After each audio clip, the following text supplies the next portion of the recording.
అందరికీ శుభోదయం. మరి ఇవాటి నుంచి మాఘమాసం మొదలవుతున్నందున మాఘపురాణం ప్రథమాధ్యాయం చదువుకుందాం. ఓం శ్రీ రాజరాజేశ్వరి సోమలింగేశ్వరాయ నమః. ఈ భూమండలమున ప్రసిద్ధి పొందిన సప్తద్వీపములు కలవు. వాటిలో ప్రఖ్యాతి పొందినది జంబూద్వీపం. ఈ జంబూద్వీపం భరతఖండము మేరు పర్వతం వలె ప్రకాశించుచూ ఉండెను. అందు ఆర్యావర్తనం అను పుణ్యభూమి కలదు. అందులో మహాప్రఖ్యాతి పొందిన నరనారాయణులు తపంపు చేసిన బదరికావనంబు ఉండెను. అందు గోమతి అను పుణ్యనది గట్టున యజ్ఞశాలను నిర్మించుకుని 12 ఏళ్లకు సమాప్తముగు మహాయజ్ఞమును ప్రారంభము చేయుటకు లోకమునందలి వేదాధ్యయన సంపన్నులైన అసితుడు, దేవలుడు, సుమంతుడు, నైలుడు, వామనుడు, జాబాలి, కాశ్యపుడు, భృగువు, పర్వతుడు, అగస్త్యుడు, అపస్త్యభుడు, మాండవ్యుడు, అంగీరసుడు, కపిలుడు, శైభ్యుడు, ముద్గలుడు, గౌతముడు, కన్యుడు, అత్రి, కౌండిన్యుడు, కాణాదుడు, గర్గుడు, కౌశికుడు, గాలవుడు, వ్యాసుడు, శక్తి, పరాశరుడు, శని, విభాండకుడు, బుధుడు, వసువు, జమదగ్ని, భరద్వాజుడు, భార్గవుడు, శౌనకుడు, నారదుడు, శతానందుడు, విష్ణువృద్ధుడు, జరత్కారుడు, ఉద్దాలకుడు, ఏకపాదుడు, ద్విపాదుడు, ఊర్ధ్వబాహువు, మంత్రవిదుడు, శ్వేతబాహువు మొదలగు మహా ఋషులు ముఖ్యులు. ఇట్టి బ్రహ్మతేజో మూర్తులను, ఆమూలాగ్రముగా వేదాలను చదివిన వారును, త్రికాల జ్ఞానులను, పరోపకారులను, లోకమునకు మేలు చేయుటందు ఆసక్తి కలవారును, జపములు, యజ్ఞములు శ్రద్ధగా చేయువారును అయిన మహర్షులందరూ తమ తమ శిష్యులతోనూ వచ్చి యజ్ఞమును ప్రారంభము చేసిరి. ఆ కాలమునందు పురాణ కథలు చెప్పుటయందు మిక్కిలి సమర్థుడైన సూతుడు శిష్యులతో రాగా, మునులందరూ అతనిని చూసి జడలు, నారచీరలు ధరించి మేలైన అర్థముల నెరుగుటయందలి నేర్పును, మంచి గుణములను, సంతోషము గల ముఖలక్షణమును, దేహమంతటను భస్మధారణమును, నొసట త్రిపుండ్రధారణమును, మెడన రుద్రాక్ష దండలను, జితేంద్రియుడు, భూతదయగలవాడును, సర్వగుణ ప్రధానుడు, వ్యాసానుగ్రహము వలన లోకములో పూజింపదగిన వాడును, వేదోక్తములైన ఆచారములు కలవాడును అయిన సూతిని చూసి అతి భక్తితో సత్కరించి సిద్ధాసనమును ఇచ్చెను. సూతుడు చేతులు జోడించి అందరకు నమస్కరించి ఆ ఆసనమున కూర్చుండెను. పిమ్మట సౌనకాది మహర్షులందరూ తమ తమ ఆసనముల కూర్చుండి అతనిని చూసి, ఓ యగ్రశ్రవుడా, మేమందరము నీ వలన బ్రహ్మము, పాద్మము, వైష్ణము, శైవము, భాగవతము, భవిష్యత్తు, నారదీయము, మార్కండేయము, ఆగ్నేయము, బ్రహ్మకైవర్తనము, లింగము, వరాహము, స్కాందము, వామనము, కూర్మము, మాస్యము, గారుడము, బ్రహ్మాండము అను ఈ 18 పురాణములు 55,000 గ్రంథ సంఖ్య కలిగి వినునప్పుడు దేహము పులకరించి మహదానందము కలుగుచుండును. అందు పద్మపురాణములందు మాఘమాస మహత్యమును కొంత వింటిమి. అది ఇప్పుడు మరపునకు వచ్చినది కనుక దానిని మాకందరకు విపులముగా వినవలనని కోరిక కలిగి ఉన్నది. మాఘమాసమును సమీపించుచున్నది కాబట్టి మాఘమాస మహత్యమును మాకు సవిస్తరముగా చెప్పవలసింది అని కోరిరి. ఓ మునికుల వర్యులారా వినుడు. ప్రతి సంవత్సరములోనూ 12 మాసములు వచ్చుచుండెను. వాటిలో 4 మాసములు హరిహరాదులకు బహుప్రీతికరములు.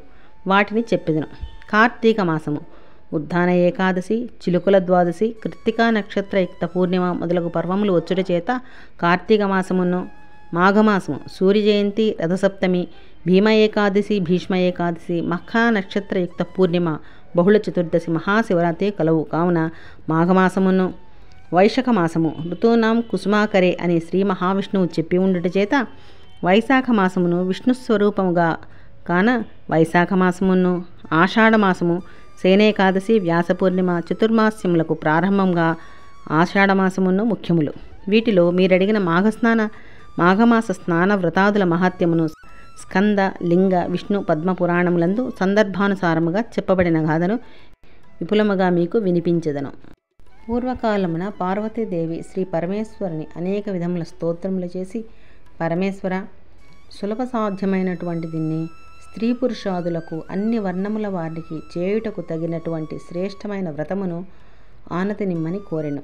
ఆ మాటలు విన్న పరమేశ్వరుడు సంతోషించి, ఓ మనోహరి, నాకు మిక్కిలి ప్రీతికరమైనటువంటి దీన్ని, నా స్వరూపమైనటువంటి దీన్ని అయిన మాఘమాసం యొక్క స్నాన వ్రతాదుల మహత్యమును స్కంద, పద్మ పురాణాదులందు చెప్పబడిన వ్రతమును, వ్రత విధానమును నీకు వినిపించదును.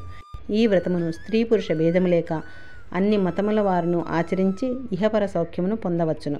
ఓ పరమేశ్వరి, ఈ మాఘమాసము హరిహర బ్రహ్మస్వరూపమని తెలుసుకుని శ్రీ భాస్కర రూపమున ప్రకాశించుచున్న నన్ను ఎవరు సేవించెదరో వారు అష్టైశ్వర్యములు ఆయురారోగ్యములు కలిగి పుత్రికా పుత్రాదులతో సుఖించెదరు అని చెప్పి వ్రత విధానమును విపులముగా వివరించి చెప్పాను. మరి ఒకప్పుడు శ్రీ మహావిష్ణువు శ్రీ మహాలక్ష్మికి చెప్పాను. మరి ఒకప్పుడు బ్రహ్మ సరస్వతీదేవికిని, సరస్వతీదేవి శచి, అరుంధతి, లోపాముద్ర మొదలగు మహాపతివ్రతలకును, బ్రహ్మ వశిష్ఠ నారద గౌతమాదులకును, నారదుడు సుఖమహర్షికిని, సుఖమహర్షి ప్రాయోపవేశుడైన పరీక్షణ్ మహారాజుకును వినిపించెను. ఆ కథను మీకు వినిపించదను, సావధాన మనస్కులై వినుడు అని సూతుడు ఇట్లు చెప్పుటకు ప్రారంభము చేసెను.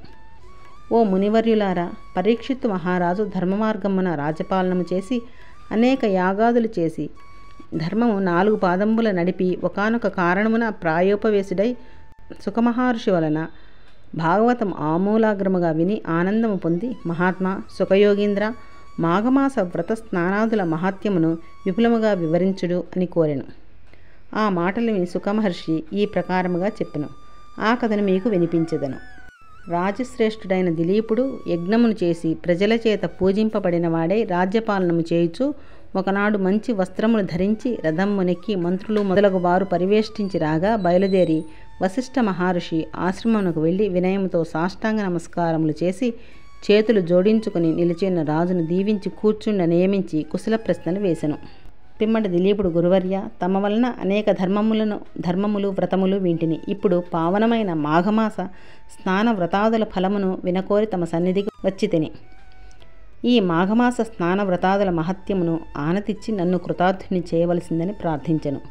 ఆ మాటలు విన్న వశిష్ఠుడు, ఓ రాజా, మాఘమాస మహత్యము చక్కగా తెలుసుకోదగినదే, ఇహపరములకు మేలు చేయును, పరమ పావనమైనది. ఈ మాఘమాసమందు ప్రవాహము గల జీవనదులలో అయినను ఎవరు స్నానము చేయుదురో, యజ్ఞ యాగాదులు చేయక, అన్నసత్రములు పెట్టక, చెరువులు దేవాలయములు మొదలగు ధర్మకార్యములు చేయకున్నను వారు ఇహమున సర్వసౌఖ్యములను పొంది పరమందు సర్వసుఖమును పొందుదురు. ఓ రాజా, మాఘమాసమున స్నానదాన జపాదుల విధిని చెప్పెదను, శ్రద్ధగా వినుము.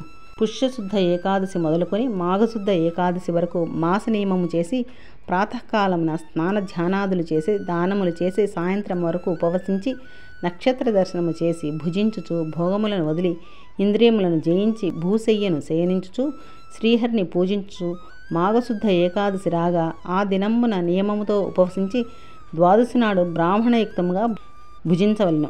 ఈ నియమము ప్రకారము చేసి పూర్వకాలమున ఒక గంధర్వుడు తనకు కలిగిన పెద్ద పులి ముఖమును పోగొట్టుకుని భార్యతో సుఖముగా ఉండెను. ఆ కథను నీకు వివరించి చెప్పాను. ఇది స్కందవద్మ పురాణమున మాఘమాస పురాణమున ప్రథమోధ్యాయము సమాప్తము.